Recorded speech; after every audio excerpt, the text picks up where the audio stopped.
के प्रायोजक हैं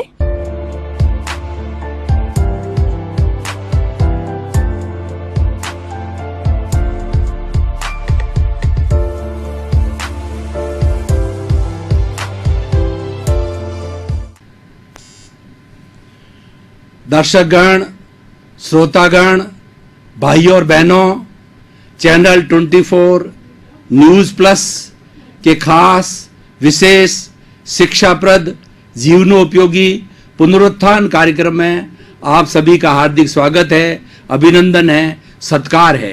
भाई और बहनों, पुनरुत्थान कार्यक्रम इसीलिए प्रारंभ किया गया है कि हमारा भारतीय संस्कृति का किस प्रकार पुनर्जागरण हो और भारतीय संस्कृति में जो गिरते हुए हमारे सभी तरह के मूल्य है, मानवीय मूल्य, सांस्कृतिक मूल्य, शैक्षिक मूल्य, राजनीतिक मूल्य और भौतिक मूल्य और आर्थिक मूल्य है, वो गिर रहे हैं। उनका हम किस तरीके से उत्थान करें। और हमारे पूर्व में भारतीय संस्कृति के मूल्य बहुत उन्नति पर थे, तो इसीलिए पुनरुत्थान कार्यक्रम जो है वह पतन से उत्थान की ओर ले जाता है, हमारी अवनति से उन्नति की ओर ले जाता है। तो आइए आज हम एक खास विशेष कार्यक्रम के ऊपर चिंतन मनन मंथन करें। वो आज का हमारा विषय है गुरुकुल शिक्षा प्रणाली। हमारी प्राचीन काल की जो शिक्षा जो है, जिसके कारण एक अच्छा इंसान बनता था, एक अच्छा मानव बनता था, उसके बारे में आज हम चिंतन करेंगे, मंथन करेंगे, मनन करेंगे, निध्यासन करेंगे। सबसे पहले हम शिक्षा को लेते हैं। शिक्षा का अर्थ एक ऐसी व्यवस्था है जो मनुष्य को मानव बनाती है, मनुष्य को शिक्षित बनाती है, मनुष्य को सभ्य बनाती है। Education is such a means which makes the man civilised, well cultured, with well attitudes, with well behaviour. और शिक्षा के अभाव में मनुष्य पशु जैसा रहता है। मनुष्यों के समूह को समाज कहा जाता है और वो अच्छा समाज तभी बनता है जब वहाँ के लोग शिक्षित होते हैं। इसीलिए शिक्षा हमारे जीवन का एक बहुत महत्वपूर्ण अंग है। आज के हम इस वातावरण को देखें, हर माता पिता ये चाहते हैं कि मेरी संतान जो है शिक्षित हो। और आज के शिक्षित वातावरण ने, इस वैश्वीकरण युग के अंदर शिक्षित माता पिता ने अपने जीवन का एक बड़ा ध्येय बना दिया है कि बच्चों को शिक्षित करके सुसंस्कार दिए जाएं। अब भाई और बहनों, हम देखेंगे कि हमारी पुरानी प्राचीन जो शिक्षा प्रणाली थी वह गुरुकुल शिक्षा प्रणाली थी। उसके क्या उद्देश्य थे, उससे हमको क्या लाभ होते थे और उससे क्या निष्पत्ति आती थी। और आज का जो ग्लोबलाइजेशन, प्राइवेटाइजेशन, लिबरलाइजेशन का युग है, इंटरनेट का युग है, विज्ञान का युग है, तो इस युग के अंदर जो शिक्षा प्रणाली आज हमको इंटरनेट के माध्यम से मिल रही है, विज्ञान के नए साधनों से मिल रही है, उस शिक्षा प्रणाली में और प्राचीन शिक्षा प्रणाली में फर्क क्या है। हम किसी शिक्षा प्रणाली का जो है किसी को क्रिटिसाइज या किसी को बड़ा छोटा बनाने की बात नहीं कर रहे हैं। अपनी अपनी जगह दोनों शिक्षा प्रणाली अच्छी है, लेकिन हम दोनों के अंदर तुलनात्मक अध्ययन करेंगे। हम सबसे पहले प्राचीन की जो शिक्षा प्रणाली है वो गुरुकुल शिक्षा प्रणाली कही जाती थी। तो हमारी भारतीय संस्कृति के अंदर प्राचीन समय के अंदर व्यक्ति की उम्र 100 साल हुआ करती थी। 100 साल के जीवन को हमारे भारतीय संस्कृति के ऋषियों ने और मुनियों ने, महान आचार्यों ने, साधुओं ने, सन्यासियों ने इसको 4 भागों के अंदर बांटा। 25 साल की उम्र ब्रह्मचर्य जो है वो आश्रम कहलाती थी, और दूसरे 25 साल की उम्र गृहस्थ आश्रम कहलाती थी। तीसरे 25 साल की उम्र को वानप्रस्थ आश्रम कहा जाता था। चौथी जो है 25 साल, अंतिम जो 100 साल पूर्ण करने की जो जीवन की हमारा जो समय होता था वो संन्यास आश्रम कहलाता था। बंधुओं, हम तीनों आश्रम की बात नहीं करेंगे।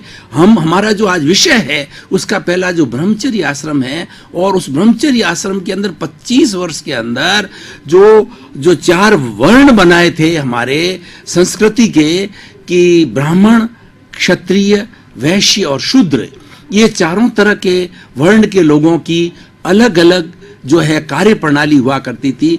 ब्राह्मण होता था, वह समाज को शिक्षित करता था, ज्ञान देता था, पढ़ाता था, और क्षत्रिय होता था, हमारे देश के अंदर किसी तरह का उपद्रव हो जावे या देश की सीमाएं हैं उनकी सुरक्षा करना, हर तरीके से पूरे मानव जाति की, पूरी सृष्टि की सुरक्षा करना, जो है देश की सुरक्षा करना, ये क्षत्रिय का कार्य था। और शूद्र होते थे, वह वैश्य हुआ करते थे। वे लोग जो है वो वस्तु विनिमय का काम करते थे कि हमारा जीवन के अंदर जीवन का निर्वाह, रोटी, कपड़ा, मकान, शिक्षा, चिकित्सा, इसके अंदर वो सामग्री की आवश्यकता होती थी, उस सामग्री का लेन देन का कार्य करता था। और शूद्र होता था, समाज की सफाई की सेवा करता था, और सब तरीके से जो सेवा का कार्य होता था वो शूद्र किया करता था। तो ये चारों ही वर्ण के लोग अपनी अपनी तरह की शिक्षा प्राप्त करने के लिए गुरु के पास में गुरुकुल में जाया करते थे। और हमारे सारे गुरुकुल थे वह प्रकृति के बीच के अंदर, वो हमें जंगलों के अंदर बने हुए होते थे। वहाँ पर आसपास में खेती हुआ करती थी, आसपास में सरोवर होते थे, पीने का पानी हुआ करता था, मतलब हमारे जीवन की सारी सुविधाएं वहाँ मुहैया होती थी। और वहीं पर जो है वो विद्यार्थी अपने गुरु के, जिस क्षेत्र का गुरु होता था, जिस का स्पेशलाइज्ड टीचर होता था, उसके पास जाकर के वो शिक्षा ग्रहण करते थे।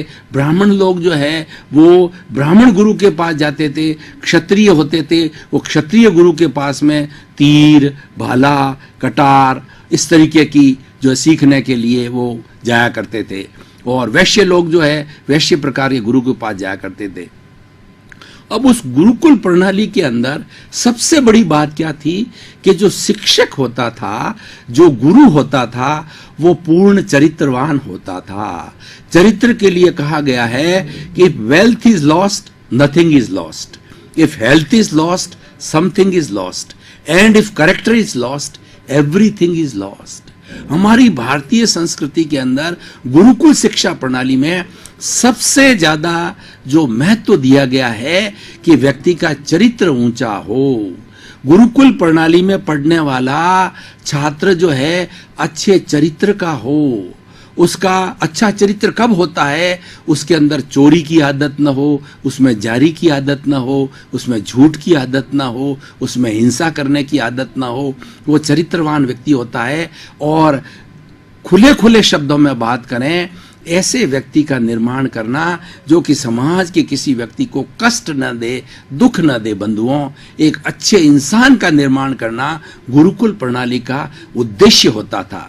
अब ऐसा ज्ञान के लिए कहा जाता है कि णाणस्य सार मायारो, the essence of knowledge is conduct. हम ज्ञान क्यों लेते हैं? हम ज्ञान इसीलिए लेते हैं कि हमारा चरित्र अच्छा बने, और ज्ञान लेने से अज्ञान दूर होता है। सभी सृष्टि के अंदर दुखों का कारण अज्ञान है, और व्यक्ति जो है वो दुर्व्यवहार क्यों करता है? अज्ञान के कारण करता है। जिसको ज्ञान हो जाता है वह व्यक्ति कभी भी किसी का शोषण नहीं करेगा, किसी व्यक्ति के साथ बुरा बर्ताव नहीं करेगा। He is known as a civilized man, is a man with good attitude, a man having the good character. So इसलिए भाई और बहनों, गुरुकुल शिक्षा प्रणाली में अच्छे अच्छे गुर सिखा करके, अच्छे अच्छे जीवन के मूल्य सिखा करके, और वह जो है वो जो थी वो उसके साथ साथ में वो प्लेसमेंट भी देती थी। पुरानी जो एजुकेशन है इस तरीके से पढ़ाई जाती थी कि वो रोजगारोन्मुखी थी, रोजगार भी मिलता था उससे, और साथ साथ में जीवन निर्माण के सूत्र भी मिलते थे। जीवन निर्माण को, कैरेक्टर को प्राथमिकता दी जाती थी, उसके साथ साथ के अंदर जो रोजगार का है वह भी दिया जाता था। अब आप देखिए कि नॉलेज के लिए कहा गया है कि जो व्यक्ति ज्ञानी पुरुष होता है वह व्यक्ति भीतर से बहुत शुद्ध होता है, उसका चिंतन अच्छा होता है। इसीलिए आजकल हम विद्यार्थियों को, मैं एक टीचर हूं, टीचर होने के नाते विद्यार्थियों को 3 सूत्र सबसे पहले देता हूं कि अपनी क्लास स्टार्ट होने के पहले, कि थिंक पॉजिटिव, डू पॉजिटिव और बी पॉजिटिव।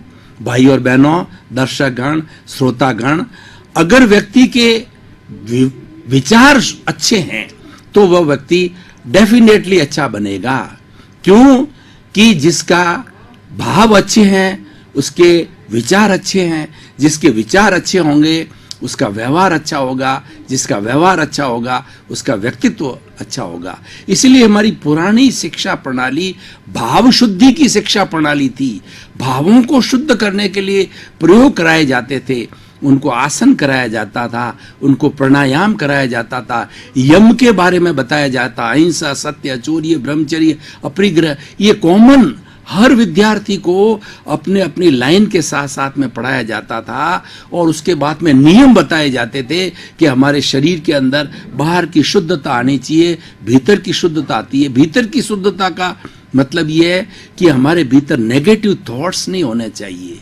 जो नेगेटिव थॉट्स है वही पाप है, जो नकारात्मक विचार है वही हमारे मेंटल टेंशन का कारण है, वही हमारी पर्सनैलिटी को गिराने का कारण है, वही एक बुरा इंसान बनने का कारण है। आज एक आतंकवादी के अंदर और एक संत के अंदर डिफरेंस क्या है? व्यक्ति दोनों एक से ही हैं, शरीर एक सा है, इंद्रियां एक सी है, दिमाग एक सा है, लेकिन दोनों के विचारों में बहुत भिन्नता है।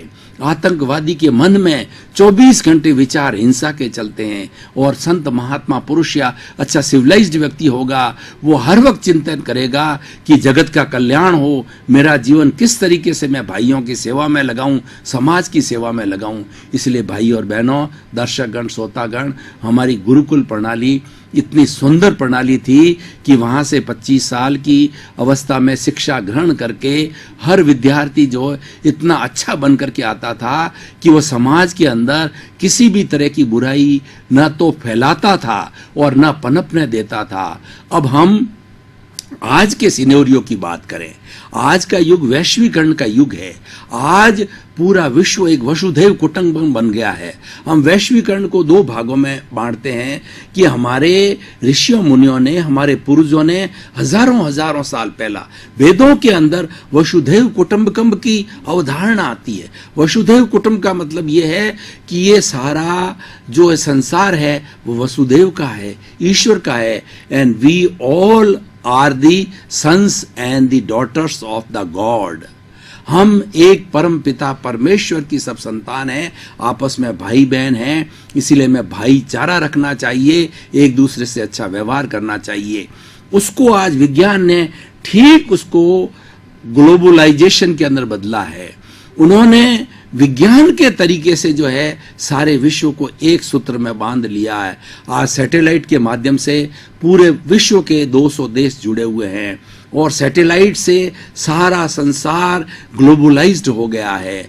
आज इंटरनेट के अंदर ऐसा कोई ज्ञान नहीं है जो इंटरनेट और गूगल से नहीं मिल सकता। बंधुओं, हम बहुत करीब आ गए हैं। सारी पृथ्वी एक घर के समान हो गई है, परिवार के समान हो गई है। That is why the word of today is told as the word of globalisation, privatisation and liberalisation. We are living in such a world.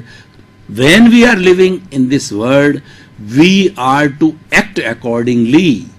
हम वसुधैव कुटुंब के अंदर प्रेम रखते थे, तो आज ग्लोबलाइजेशन के अंदर वही बात है कि हम जो ज्ञान प्राप्त कर रहे हैं वो ज्ञान हमारे आचार में परिणित होना चाहिए।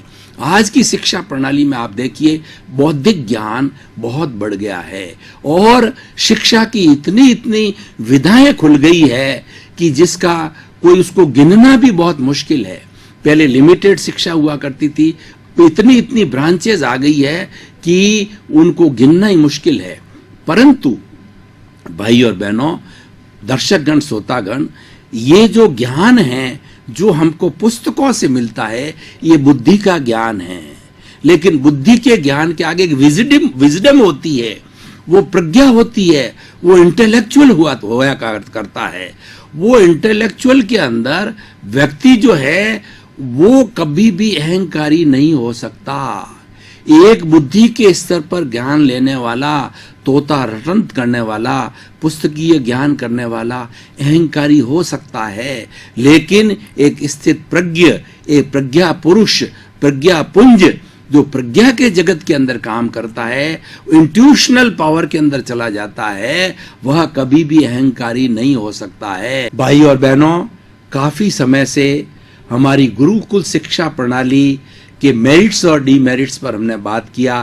अब हम थोड़े समय के लिए ब्रेक ले रहे हैं और ब्रेक के बाद पुनः हाजिर होंगे।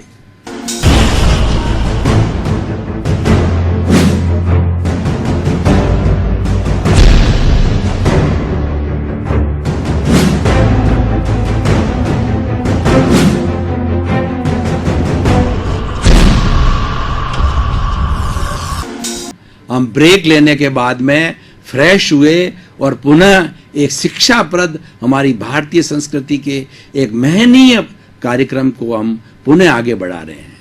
वो हमेशा विनयवान होगा, अपने आप को इस सृष्टि का एक सामान्य व्यक्ति के रूप के अंदर जो प्रस्तुत करेगा। कभी भी किसी भी चीज का अहंकार उसके पास में नहीं होगा और इतनी विनय होगा। भाई और बहनों, आज देखिए कि हम एक उदाहरण देते हैं कि एक सेब का पेड़ है, तो सेब का पेड़ जो है, जब सेब उसके बहुत सारे फल लग जाते हैं तो वो पेड़ जो है वो नीचे की ओर झुकता है। और एक ताड़ का वृक्ष होता है, वो लंबा लंबा लंबा लंबा ही चला जाता है। जो व्यक्ति झुकना नहीं जानता है वह व्यक्ति दूसरों को झुका नहीं सकता है। झुकने का अर्थ है कि विनयवान होना, हम दूसरों की गलतियों को क्षमा करें। क्षमा के लिए कहा गया है कि क्षमा वीरस्य भूषणम, वीर का भूषण क्षमा है। अगर मेरे में ताकत है, मेरे में ज्ञान है, लेकिन मेरा भाई कोई सामने आ गया, वो अज्ञानी है और अज्ञानी होने के नाते वह कोई बात उल्टी सीधी कर रहा है, पूरी सही तरह से प्रस्तुतिकरण नहीं कर रहा है, तो मैं उसकी इंसल्ट करता हूं, यह मेरा अहंकार है। लेकिन उस भाई के अज्ञान को दूर करके, अज्ञान एक अंधेरा है, गुरु, गु का मतलब होता है अंधकार, अज्ञान रूपी अंधकार, और रू का मतलब होता है दूर करने वाला। सच्चा वह गुरु होता है जो अज्ञान रूपी अंधकार को दूर करता है। इसीलिए कहा गया है, गुरु गोविंद दाऊ खड़े और काके लागू पाए, बलियारी गुरु आपने और गोविंद दियो बताए। हम ईश्वर का साक्षात्कार करना चाहते हैं, हम सेल्फ रियलाइजेशन करते हैं। हर शिक्षा प्रणाली का अंतिम उद्देश्य यही है कि हम सेल्फ रियलाइजेशन करें, अपना आत्म साक्षात्कार करें, अपने मोक्ष को प्राप्त करें। और वो जो है कब होगा कि वो तब हमारे प्रज्ञा जागृत होनी चाहिए। हमारा सारा रूपांतरण प्रज्ञा के जगत में होता है, हमको मात्र बुद्धि के जगत के अंदर जो है नहीं रुकना चाहिए। अब मैं दोनों चीजों को जोड़ता हूं भाई और बहनों, दर्शकगण, श्रोतागण, और फिर आपको बताना चाहता हूं तुलनात्मक अध्ययन करके कि किस तरीके से दोनों के अंदर क्या क्या डिफरेंस है। जो हमारी गुरुकुल एजुकेशन थी वो चरित्रवान व्यक्ति बनाती थी, नैतिक व्यक्ति बनाती थी, और वह अहंकार का नाश करने वाली शिक्षा प्रणाली थी। क्यों? कि वो शिक्षा प्रणाली प्रज्ञा के जगत के अंदर ले जाती थी। गुरु जो है अपने शिष्यों को ध्यान के, मेडिटेशन के और प्रज्ञा जागृत करने के बहुत से प्रयोग कराते थे। इसीलिए करवाते थे कि कहीं ये ज्ञान प्राप्त करके मेरा शिष्य अहंकारी न बन जावे, और अहंकारी व्यक्ति ही समाज को दुखी करता है, समाज का विनाश करता है। इसीलिए हमको मात्र जो है विद्वान नहीं बनाना है, हमको पंडित बनाना है। पंडित बनाने का उद्देश्य, पंडित वह होता है जो प्रज्ञा पुरुष होता है। गीता के अंदर स्थित प्रज्ञ की बात कही गई है। स्थित प्रज्ञ और प्रज्ञा पुरुष एक ही है। स्थित प्रज्ञ होता है वो हर परिस्थिति में, अनुकूल प्रतिकूल हर परिस्थिति के अंदर अपना आपका संतुलन बिठाता है, जो संतुलन हर परिस्थिति में करता है और दोनों परिस्थितियों को समान समझता है कि आपका लाभ, हानि और आपकी प्रतिष्ठा, निंदा, आपकी कोई इंसल्ट करे, आपको सर्दी मिले, गर्म मिले, कोई आपको कोई आदर दे, कोई अनादर दे, लेकिन उसके भीतर के भावों के अंदर कोई तरह का परिवर्तन नहीं आता है, दोनों को एक समझता है। ये हमारी गुरुकुल प्रणाली की विशेषता थी। गुरुकुल प्रणाली भावनात्मक विकास करती थी।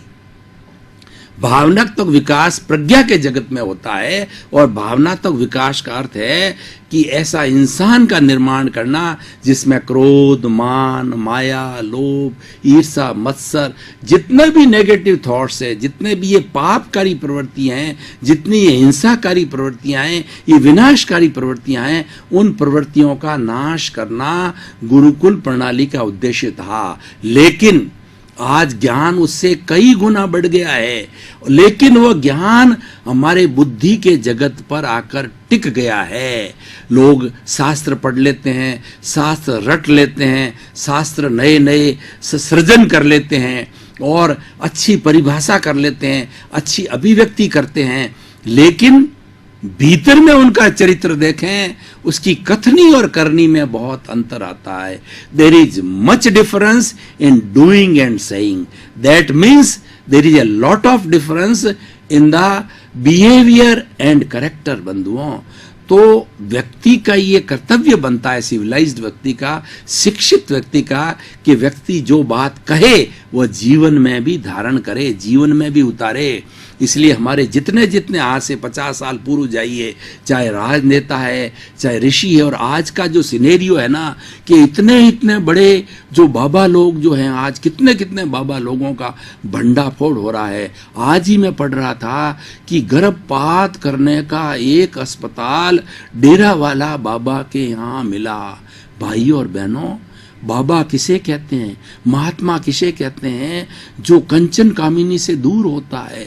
मैं तो हतप्रभ रह गया ये न्यूज सुन करके कि इस तरीके कांड होते हैं, उनके हथियारों का जखीरा मिलता है। बंधुओं, तो ये हमारी भारतीय संस्कृति नहीं है, ये कहीं न कहीं हमारे ज्ञान का जो है दुराचरण है, ये कहीं न कहीं जो है वो दुरुपयोग हो रहा है। भाई और बहनों, इस दुरुपयोग को रोकना है। अब मैं दोनों का ब्लेंडिंग करके बात करता हूं, दोनों को जोड़ करके बात करता हूं।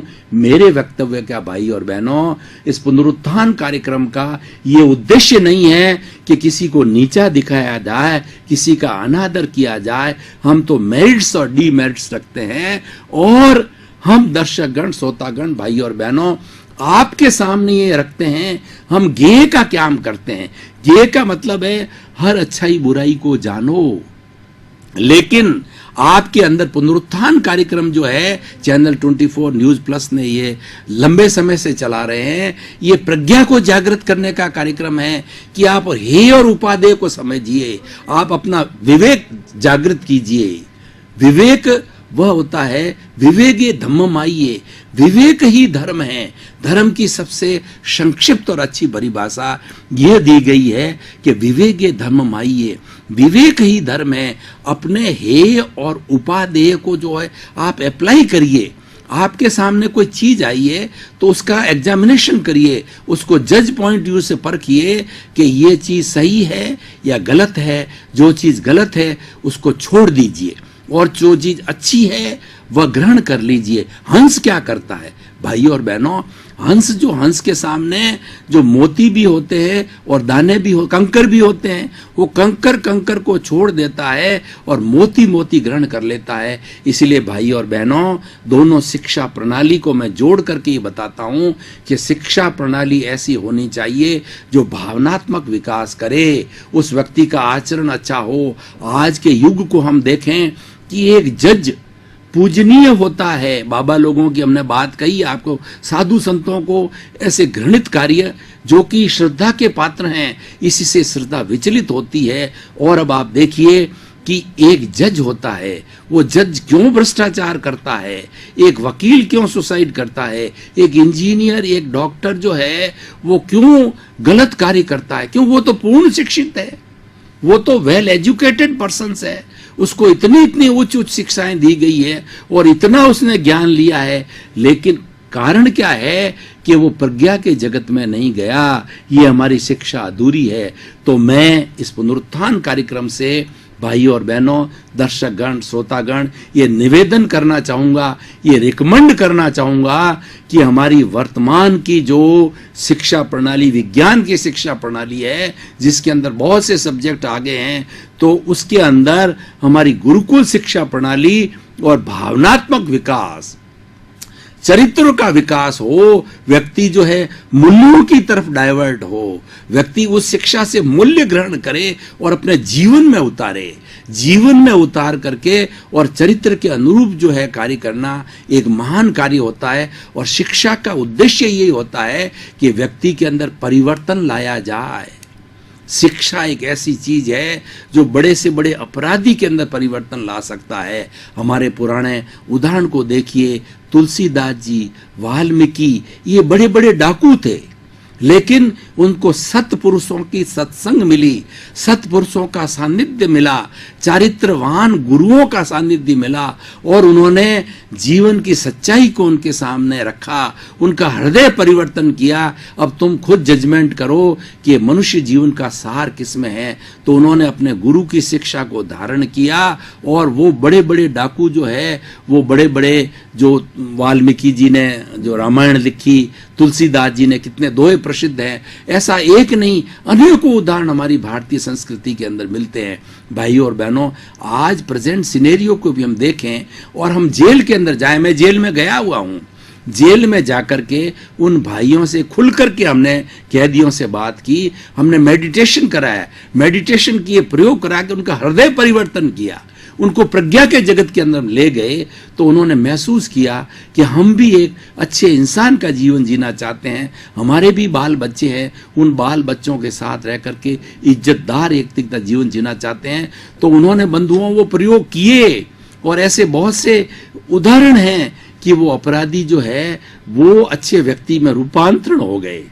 भाई और बहनों, दर्शकगण, श्रोतागण, आपका बहुत बहुत धन्यवाद, आपके प्रति कृतज्ञता, आपको साधुवाद। आप प्रतिदिन आते हो और इस पुनरुत्थान कार्यक्रम को सफल बनाने के लिए आप जो है टकटकी लगाकर एक ही निगाह से आधा घंटा कैसे निकल जाता हमको और आपको दोनों को लगता है कि सिर्फ 5 मिनट का समय हुआ है, और सुने और बात करें। तो भाइयों, जगत कल्याण हो, सर्वे भवन्तु सुखिनः, सर्वे भवन्तु निरामया, सभी सुखी हो, सबको आनंद मिले, सबको सुख मिले, जगत का कल्याण हो और सबको मोक्ष मिले। आप सभी के प्रति मंगल भावना, शुभकामना।